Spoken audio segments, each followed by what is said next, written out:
Bismillahirrahmanirrahim. Assalamu alaikum, my dear students.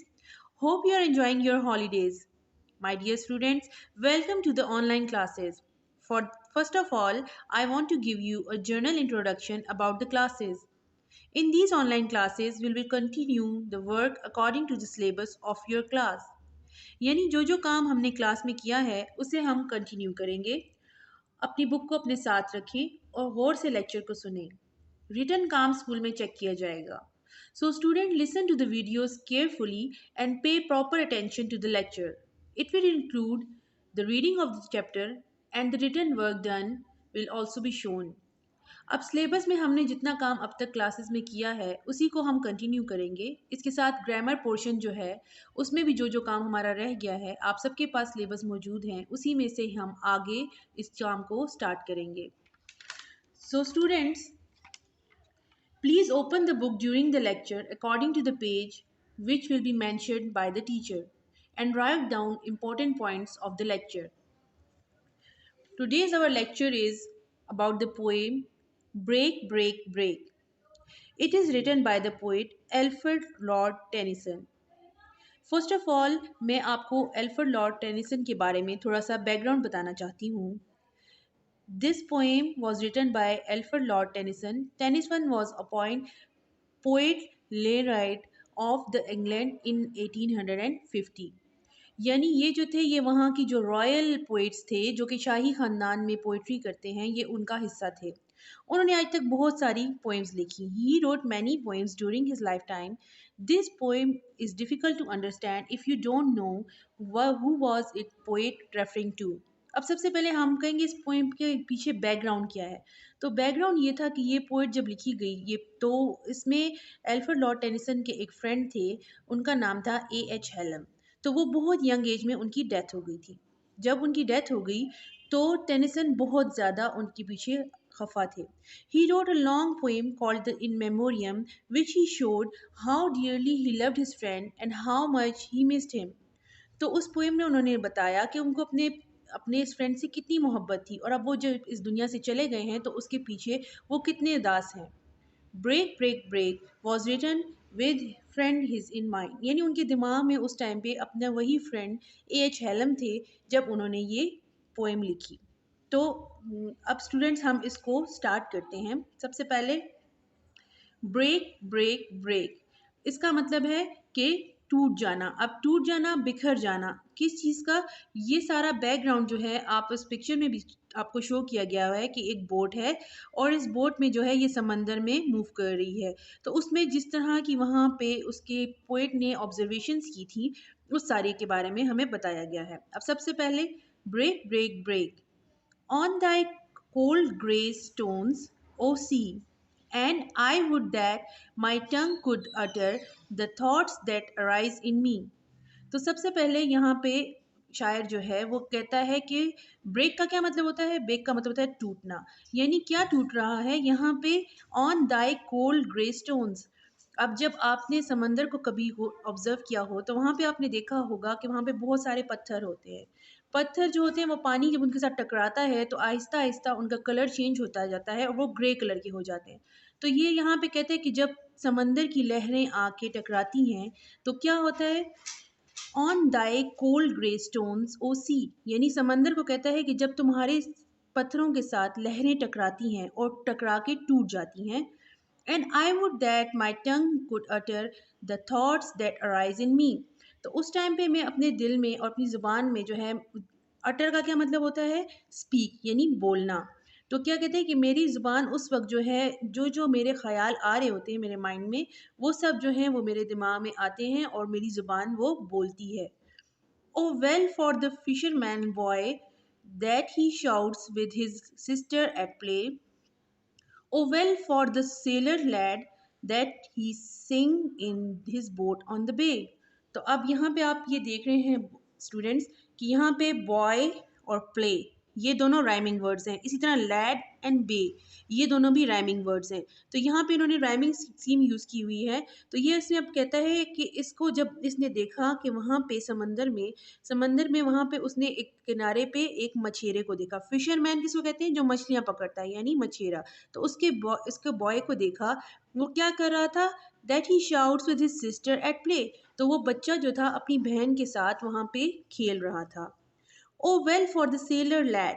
और वहाँ पे क्या था? जो साहिर जो कि किश्ती को चलाते हैं उसको सेलर कहते हैं। तो वो जो था वो क्या कर रहा था? वो मछेरा जो था और उसके साथ सेलर जो था वो भी क्या कर रहा था? That he sing in his boat on the bay.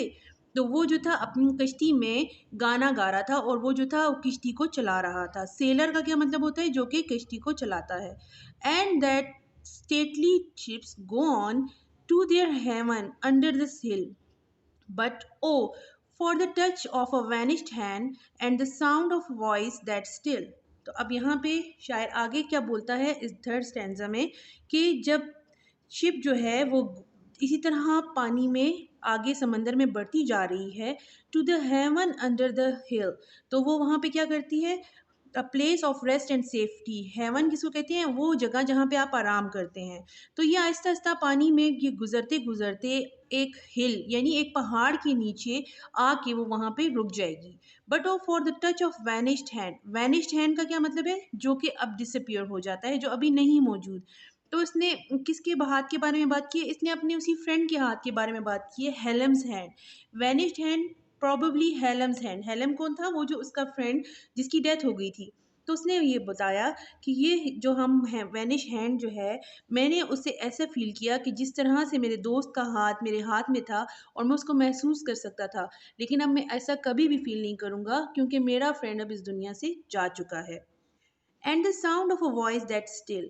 तो उसकी आवाज़ जो है वो उस आवाज़ में मैं हमेशा खोया रहूँगा। अब मैं दोबारा उस आवाज़ को नहीं सुन सकूँगा। यानी वो अपने दोस्त के फोत होने पे बहुत ज़्यादा खफा है और वो इस समंदर में किश्ती की गुजरने को उसके साथ कंपेयर कर रहा है कि इसी तरह ज़िंदगी में हम जब गुजरते हैं तो हमारे आसपास के जो हमारे फ्रेंड्स होते हैं, हमारे रिलेटिव्स होते हैं, वो एक एक करके अगर हमसे बिछड़ जाते हैं तो दोबारा ना ही हम उनका वो हाथ थाम सकते हैं और ना ही हम उनके साथ उनकी उस आवाज़ को महसूस कर सकते हैं जो एक टाइम पे बिल्कुल हमारे साथ थे।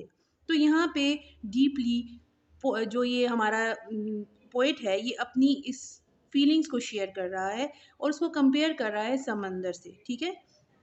अब आखिर में फिर वो बोलता है, break, break, break at the foot of thy cray, O sea, but the tender grace of a day that is dead will never come back to me. तो अब वो उसको कहते हैं कि ब्रेक ब्रेक ब्रेक, दोबारा से समंदर की लहरों को कहता है कि तुम टूट के गिरती हो और आ जाती हो on the foot of thy cracks.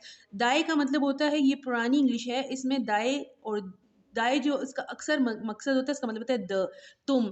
तो वो कहता है कि तुम जो थी अपने तुम्हारे जो आके क्रैग्स, क्रैग्स किसको कहते हैं? क्रैग्स कहते हैं तुम्हारी चट्टानों, यानी जब तुम्हारे आके समंदर तुम्हारी चट्टानों पे आके जब तुम्हारे पाँव पे एक समंदर की लहरें आके टूटती हैं, but the tender grace of a day that is dead will never come back to me. लेकिन जब वो दिन आया जिसमें मेरा जो है मौत के बाद दोबारा मेरा दोस्त मुझे कभी भी नहीं मिलेगा, तो वो जो उसकी टेंडर ग्रेस का क्या मतलब होता है? यानी उसकी नरमी, उस चीज़ की जो एहसास है वो अब ख़त्म हो चुका है, दैट इज़ डेड।